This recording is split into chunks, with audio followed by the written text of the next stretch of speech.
the concept of money operated, but real money did not exist. The Lydians, these people from Anatolia, Indo-Europeans from Anatolia, are the first ones to take something called electrum, which is a natural combination of gold and silver, melt it and make it into a round piece, and then they would mint it with an image.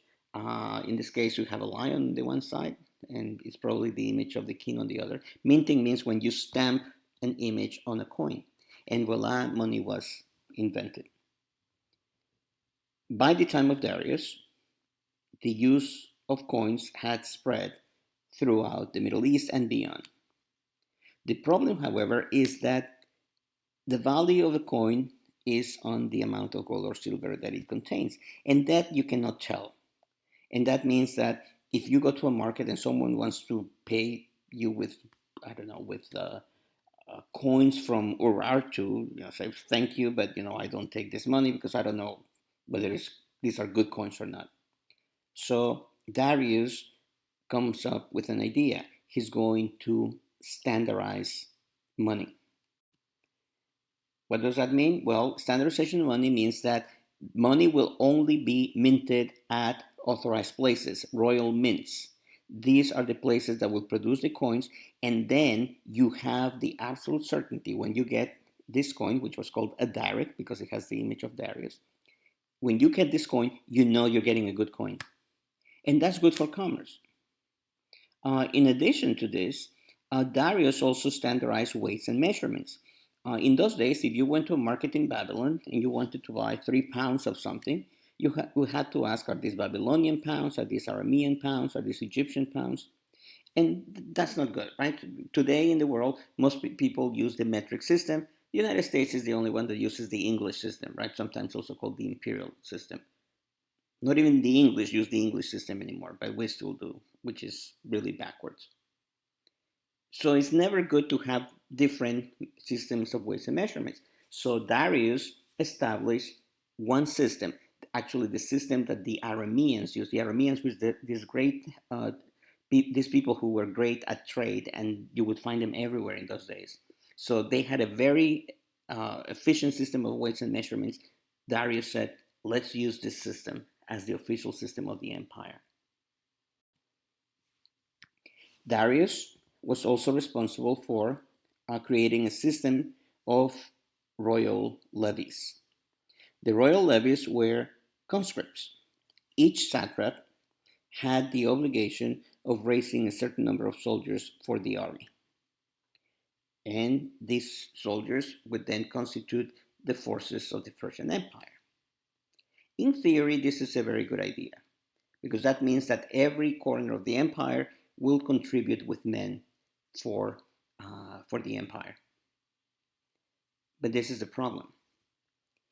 These men were badly trained. They were supposed to serve only 2 years, and after 2 years, they never had to serve again.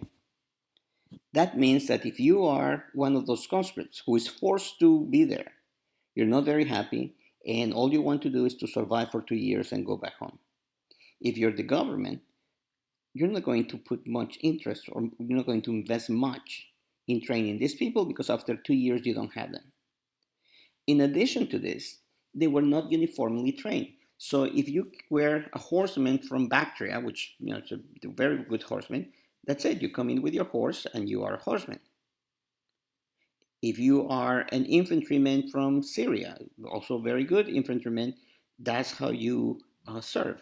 And you use your native garb, you use your native weapons, you use your native tactics. If you come from Nubia, which is south of Egypt, and what you have is a little shield with the skin of a pelt of a cow and a little javelin that is only good to hunt gazelles, that's it. And if you come from India and you have some weapons that were considered primitive in the Middle East, that's how you fight. Well, that's not an army. It may look very pretty in parade, and actually here you can see how they depict their different forms of dress and their different headdresses and their different weapons. look very pretty on parade, like all of this. Oh, here's the contingent from India, and here's the contingent from Nubia, and here's the contingent from Egypt. All fantastic. But an army like that is not good on the battlefield. So even though in theory Darius could have an army of 1 million people, in reality the army is about 100,000, which is still pretty good, but that's not an efficient system, and you will see how this will have a negative effect later uh, in the case of Darius and his successors. A king in ancient times can be a great administrator, but he will only be remembered if he accomplishes great deeds of war. So Darius launched a campaign to conquer Thrace. Thrace is this section that you see in the middle. Today would be part of Turkey, Greece, and Bulgaria. It was inhabited by the Thracians, who were Indo-European people. So Darius was able to add that section to his empire. But by the year 499, he was having trouble with people who had actually been peaceful before. You see where those little red dots are, where it says Persian Empire on the right. Those are the Ionian cities. These cities are inhabited by Greeks. They had been conquered by Cyrus, and for a couple of generations, they had been loyal to the empire. Actually, they helped Darius during his campaign against the Thracians. But they had become fed up with the abuses of the local satraps. So they revolted. And during that revolt, they received the aid of the city of Athens, which was in mainland Greece, which appears in the blue. Greece at that point was divided into some 1,500 independent city states, and Athens was just one of them.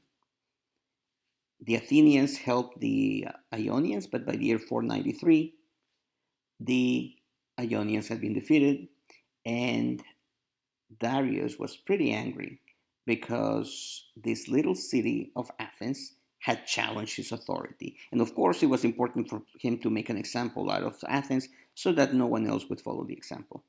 So, after defeating the Ionian cities, Darius decided to send an expedition whose purpose was to erase Athens from the map.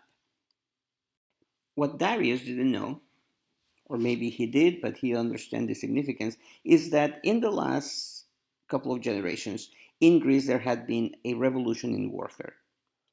Since the Greeks did not have enough money to have standing armies or a warrior class, their armies were actually citizen militias, armed units composed of citizens who had to actually buy their own weapons.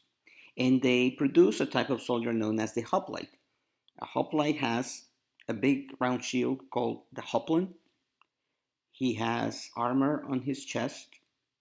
He has greaves, which are shin guards, as you can see in this image. He has a helmet, a long 8-foot long spear that acts as a spear and as a pike on the other end, and a long sword. What makes this hoplite uh, very powerful and very efficient in battle is not only his heavy armor and his uh, training, because these Greeks trained constantly, but the way in which they approach the battle. Hoplites form into something called a phalanx, which is a formation, as you can see, of tight soldiers, a tight formation of soldiers that moves in a synchronized manner. When a phalanx advances, it is like a train rolling over a little car. Uh, if you have soldiers who don't have heavy armor, if you have soldiers that are not disciplined, if you have soldiers that don't have the training to fight in close ranks like the Greek phalanx, they don't stand a chance to win against this. And this is the army that they will confront. At a place called Marathon, the Persians are supposed to land about 14,000 soldiers. Their fleet is going to continue around a peninsula and then land the other half of the infantry on the other side. So eventually the two forces will unite, capture the city of Athens, massacre everyone, and destroy the city. As I said before, the Persians, were a friendlier type of empire than the Assyrians, but if they needed to be brutal, they were as brutal as anyone. So the Greeks decided to confront them there. In this image, you see the phalanx with their heavy armor, heavy shields, and on the other side, you see the Persian soldiers who have shields made of wicker. Wicker is that stuff that you use to make lounge chairs. They don't have any armor. They have bow and arrows. They have swords. They have spears, but they don't have the heavy spears, the heavy long spears of the phalanx.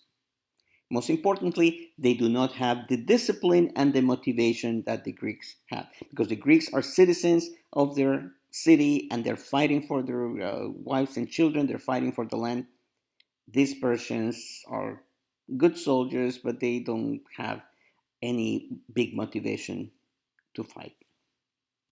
So in the year 490 BC, at the plains of Marathon, the two forces will meet. And this is how Marathon looks today. Marathon is going to be the key, because if the Persians can go through here, they can find their way to Athens and rendezvous with the other force. The Greeks have about 6,000 soldiers, the Persians have about 14,000. The battle begins, and the Athenian phalanx is very thin in the middle and thick on the sides. As the Persian force pushes through the middle, the phalanx holds, they hold together, and as this is happening, the flanks of the formation turn around to envelop the Greek force, and then panic ensues upon the Persians. A lot of them are killed, a lot of them go back to their ships, and others drown in the marshes that you see here that are next to the field of Marathon. This is a great victory for the Greeks. Some 6,000 Persians were killed.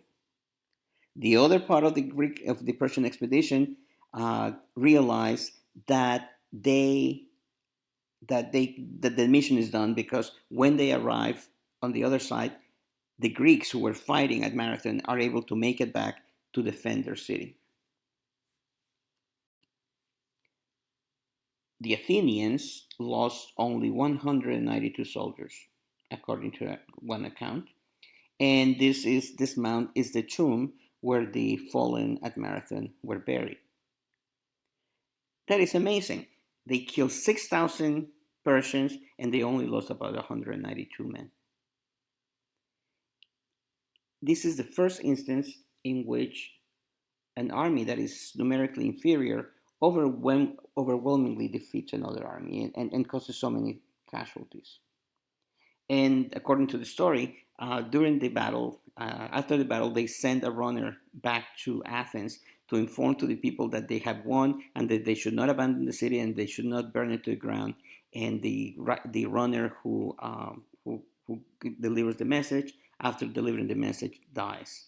And in honor of this run, the modern Marathon is named, because the distance between the beaches of Marathon and Athens is about 41 kilometers. So that's just a little nice footnote. But this is a very important victory for the Greeks, because can you imagine if the forces of Darius had defeated the Greeks? They would have arrived in Athens and they would have destroyed Athens, and Athens would have never existed the way that we know today. Athens was one of the pillars of our own civilization. We cannot imagine the West without Socrates, without Plato, without Aristotle, without all the great tragedians and comedians, without the poets, without the historians.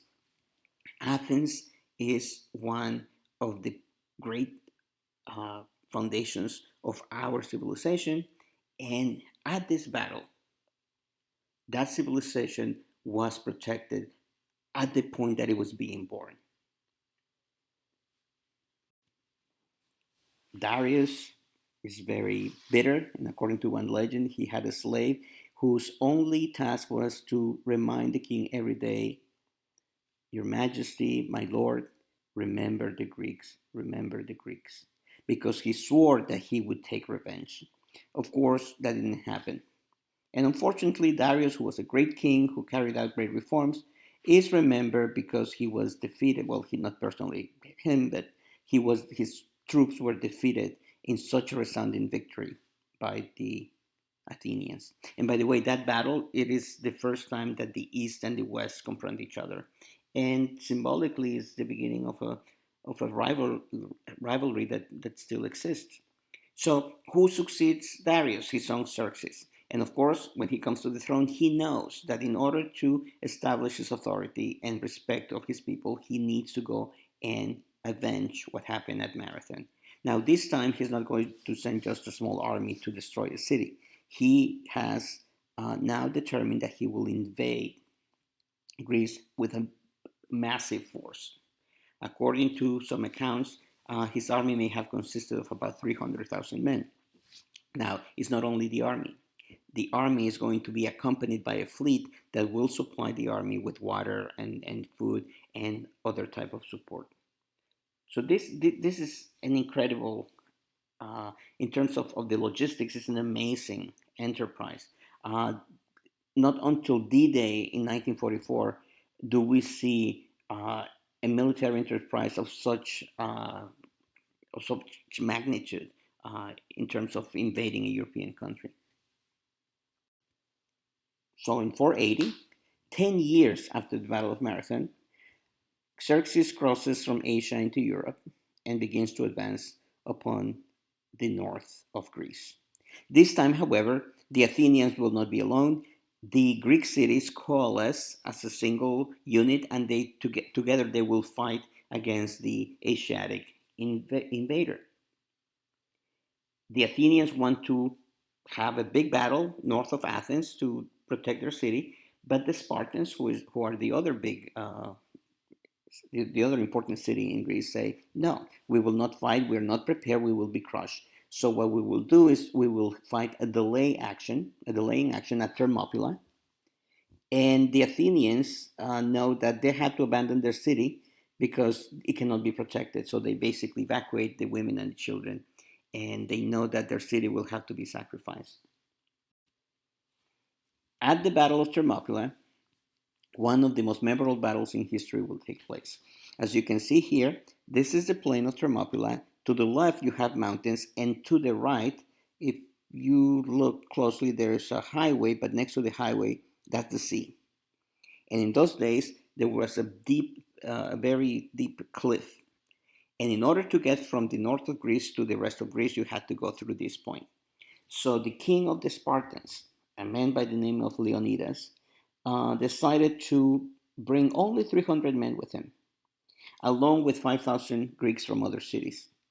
And those men will stop the Persians as long as possible.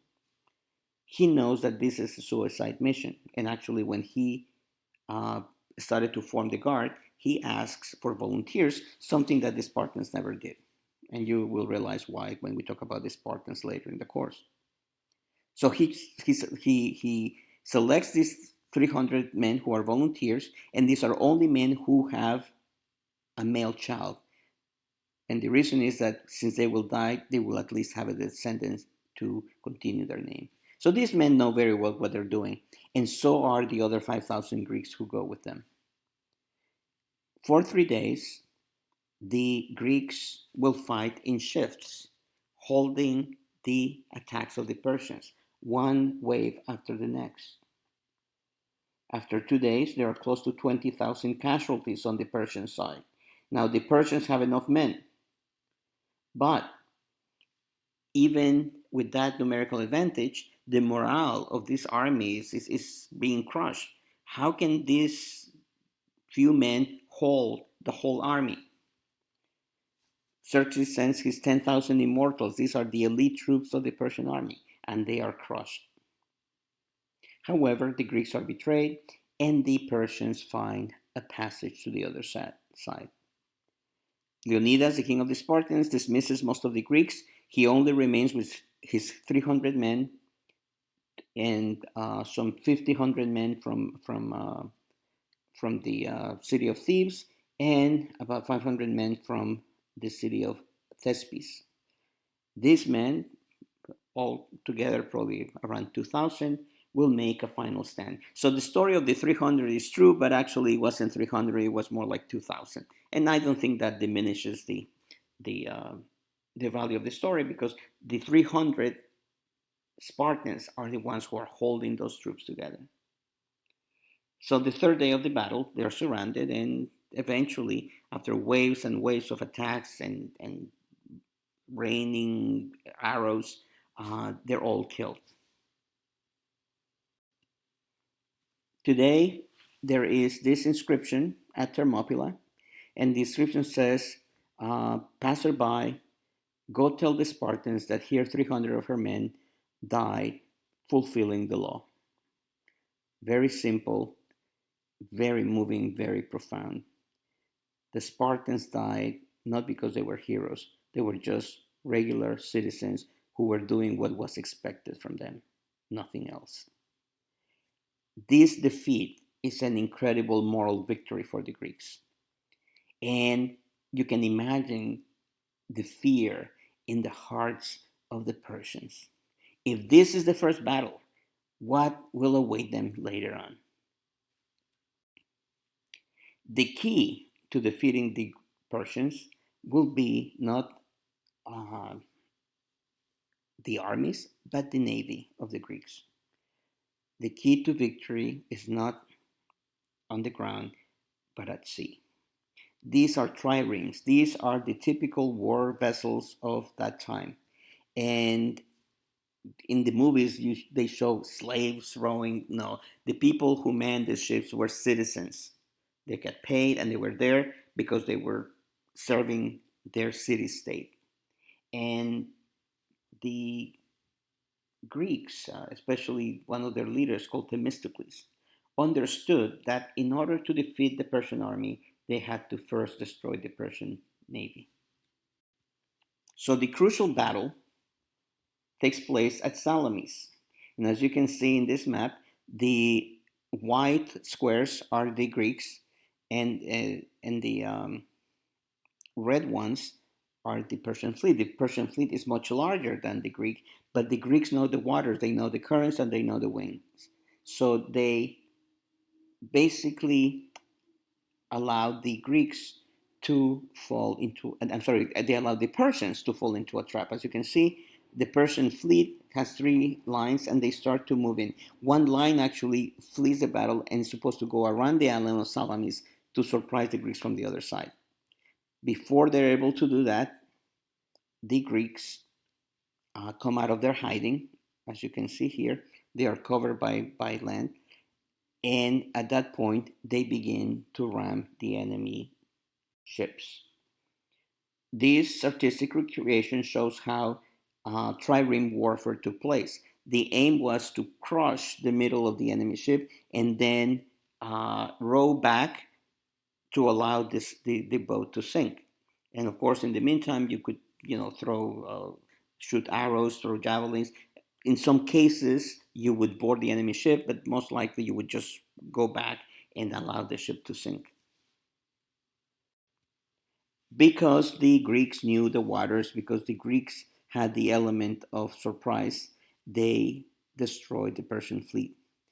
Nearby, on an island, there's a big mountain, and Xerxes set up his throne to watch his victory. And of course, what he watched was the complete destruction of his fleet, and his dreams of conquering Greece evaporated. After this, Xerxes went back, but he left behind a large force. That large force of Persians was destroyed the following year at the Battle of Plataea. Plataea is the battle where the Spartans really show what they can do. At this battle, which is uh, basically an infantry battle, Spartans, Stygians, Athenians, and other Greek allies are able to crush um, the Persian army, led by the very disciplined Spartans. The survivors of the Persian army have to march north and eventually go back to Persia. So, over the course of 1 decade, the Persians attempt to destroy Athens first and fail. Second, they launched their biggest expedition in their history and one of the biggest military expeditions in all of history. And they are also crushed by whom? By these tiny city states. Uh, Athens had an army of 6,000 soldiers. Sparta had an army of 9,000. And those are the two biggest powers in Greece. The other cities, can you imagine, Thespis could only afford to provide 600 soldiers. And yet, these citizen soldiers, not even professional soldiers, the citizen soldiers were able to not only defeat the Persians, but humiliate them, to crush them on the battlefield. And of course, in this process, established the military superiority of the West over thousands of years, all the way to the present. Historically, Western armies, even when they are smaller in size, have been able to defeat larger non-Western armies. The discipline that identifies Western military establishments is born there, among the Greeks. What the Greek invasions by the Persians demonstrate is that there are certain structural weaknesses to the Persian Empire. And so we start to see the decline of Persia. And there are several reasons why they decline. First is their inability to adapt. One example, after being defeated by the Persians, there are no reforms to their military system. The royal levies do not work the way that they are organized. The Persians were unable to learn even from the past, because if you remember, the Assyrians granted land to their men, and in exchange for that, they had to fight, and they had to fight continuously. 2 years in the army, 5 years they work on the field until they were too old or they died. In the case of the Persians, the conscripts had to be in the army for 2 years, and they are never given proper training, and they become inefficient troops. They were unable to learn from the Greeks.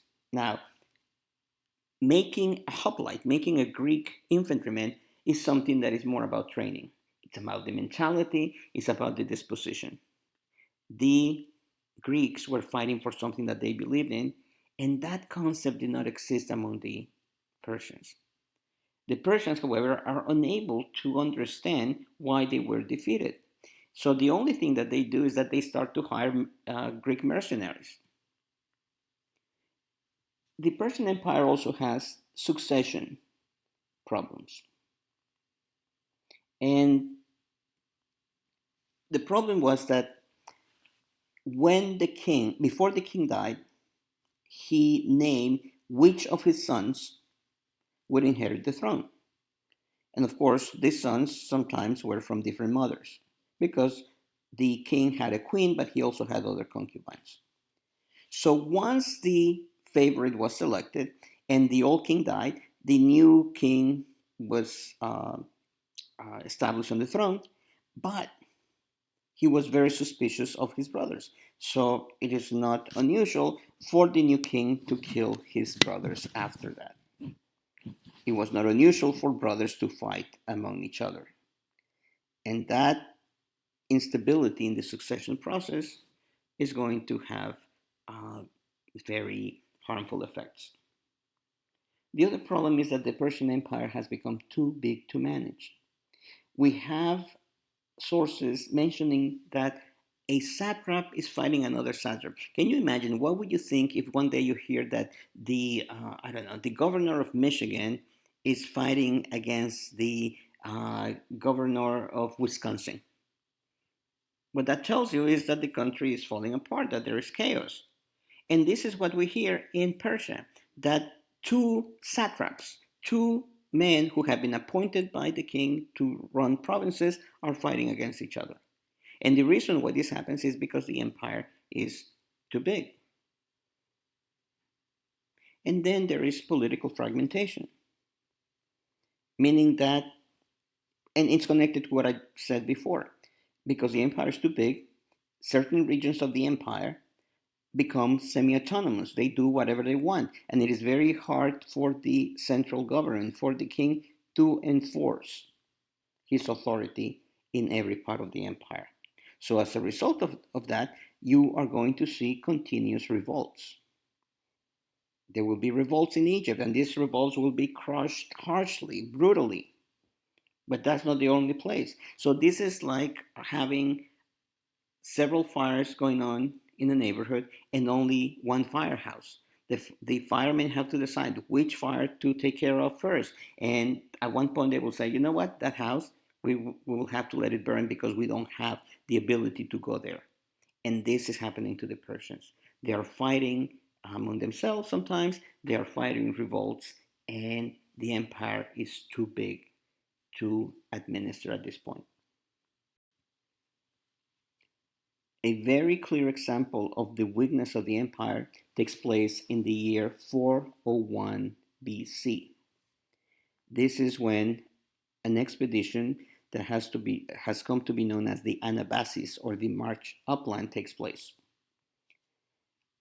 At that time, the king of Persia was a man by the name of Artaxerxes. And Artaxerxes was very suspicious of other satraps, but especially he was very suspicious of his brother Cyrus. This is called Cyrus. This Cyrus is Cyrus the Younger. He's not the founder of the empire. This is another Cyrus. So Artaxerxes, when he comes to power, he kills generals, he kills officials, he kills people that might represent any threat to his power. His brother, Cyrus the Younger, is actually established at the city of Sardis, which is in the area that says Ionia or Caria in the western part of the empire. So Artaxerxes sends a message to his brother saying, brother, I have not seen you in some time. I want you to come and visit me in the capital here in Persia. That's basically a death sentence. Cyrus knows that if he goes to Persia, he will be executed by his brother. So he sends a polite letter saying that he has to take care of some business in his satrapy, but he will be there later. And what Cyrus does is that he starts to put together an army that is mainly composed of Greek mercenaries, some 10,000 of them, Athenians, Spartans, Corinthians from all over Greece. These are the best soldiers in the world, the best soldiers money can buy, and of course Cyrus has plenty of money, so he hires them. And with this army of 10,000 plus his own troops, he marches through Asia Minor, and you can see the dotted line, through Caria, Cilicia, into Syria, down the Euphrates River, into Mesopotamia. And then, where it says Babylonia, you can see that it says Cunaxa. Cunaxa is where the big battle will take place between Cyrus and his brother Artaxerxes. With the help of the Greeks, Cyrus wins the battle. And there are just little pockets of combat taking place. The battle is basically over. He has won. And then from the distance, some archers takes a shot at him and kills him. So Cyrus is killed in the moment of victory. So the 10,000 Greeks who came with him are now stuck because they came behind someone who is now dead. So Artaxerxes the king asks for the commanders of these troops to come and visit him, and what he does is that he executes them brutally, and then tells the 10,000 soldiers that they are now his slaves. And what do the Greek soldiers do? They hold elections and they elect 10 new generals. And these generals are going to then decide that they will go back home. And look at this map. This is an amazing adventure. They cross Mesopotamia. Alexander was the king of Macedonia.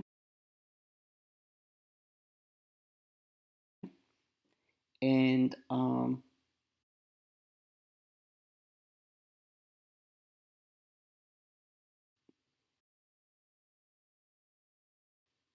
he is going to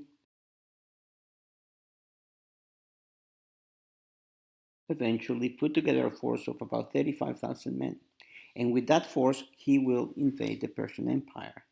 On a series of battles, he will crush his enemies, he will liberate Egypt, then he will turn back into Mesopotamia, fight Darius III, who is the last king of the Persians, and that will bring an end to the Persian Empire, to the Achaemenid dynasty. In this painting, we see Alexander looking at the body of Darius III. Darius III was killed while he was escaping from Alexander's forces. He was not killed by Alexander, he was killed by one of his own men. And this image illustrates the sad end of a dynasty that had become the most powerful empire in history up until that point.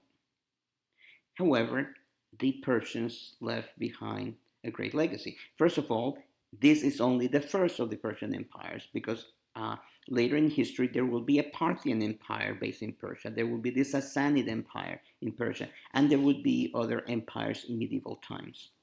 So the people that we see today in Iran, the Iranians of today, are the direct descendants of this great civilization that also created amazing literature, great buildings, great art. But most importantly, they created a religion that had a big impact in civilization. So Persia left behind a great legacy. And the legacy is not only the conquest and the unification of the Middle East and parts of South Asia and Central Asia, but also an amazing culture in terms of literature, in terms of architecture, in terms of art. But perhaps the most influential contribution of the Persians is in religion. The religion of the Persians was something called Zoroastrianism. And Zoroastrianism is one of the oldest religions still being practiced. This religion is probably about 3,000 years old. The founder of the Zoroastrian religion was Zoroaster, who probably lived around the year 1000 BC in eastern Iran, maybe in what today is Afghanistan. And there are all kinds of legends about his birth. According to one, he was born from a virgin. And he is the prophet of a god called Ahura Mazda. And Ahura Mazda is the god of light who fights light and goodness, and he fights Ahriman, who is the god of darkness and evil. Those two forces are constantly fighting over supremacy in the universe. And in the middle of this is humans. Humans are born with free will, so we decide whether we fight on behalf of Ahura Mazda, that means good, or on behalf of Ahriman, evil. And in this fight, Ahura Mazda has the help of angels and Amesha Spenta, or holy warriors, and Ahriman has the help of devas, or evil spirits, who often take possession over people. So, according to the story, Zoroaster preached his new religion, and after he died, he predicted that there would be 3 other prophets, all coming back at 1,000 years of interval. And when the third prophet arrived, that would be Doomsday, the day of final judgment, when all the dead will resurrect, and there will be a royal battle between the forces of good and the forces of evil. And of course, good will win in the end, and those who were loyal to Ahura Mazda would then recover their bodies. They will resurrect, and they would live in bliss for the rest of eternity. Of course, those who fought on behalf of Ahriman would then be doomed to hell, which is a horrible place underground, filled with fire and demons who are constantly torturing you. As you can see, these beliefs are very similar to elements of Judaism, Christianity, and Islam. The religion of Zoroastrianism deeply influenced those 3 traditions. Zoroastrianism is a dualist religion, a religion where there is good and evil. Zoroastrianism is a salvation religion because they believe that there is, in the end, something that you look forward after you die.